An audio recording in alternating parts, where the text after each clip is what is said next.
Мир вам, братья и сестры! С прошедшими праздниками! Вчера было Сретение Господне, позавчера День Святого Трифона, покровителя охотников и рыболовов. В общем, сегодня резать ничего не будем. Хотел вот показать про этот нож. Это вот шейник изначально был. Такой вот, в таких вот ножнах. Можжевельник тоже. Всегда приятно пахнет. Вынимается так вот. Ну, то есть сидит он довольно плотно. Сам не упадет.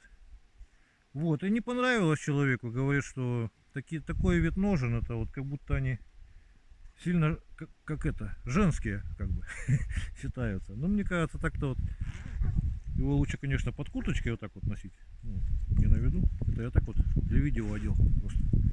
Ну, вот и переделал такие, вот вам показать просто разницу. Такими ножнами и такими. Вот так вот он висит, то есть не мешает движением. Ложбинку вот оказывается.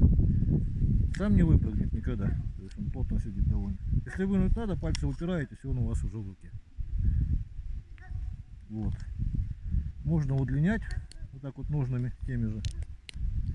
Ну, то есть снять предварительно с ремня.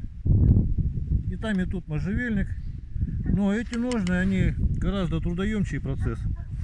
Как бы, поэтому они дороже немножко. Вот эти вот ножны сделать проще, поэтому они будут дешевле. Ну вот. И ножик сам вот, быхычка такая называется. Бысыча или быхыча. Правильно, такой вот он небольшой.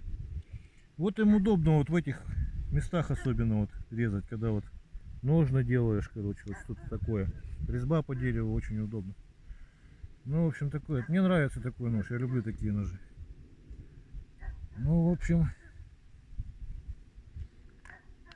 всего самого доброго, до свидания.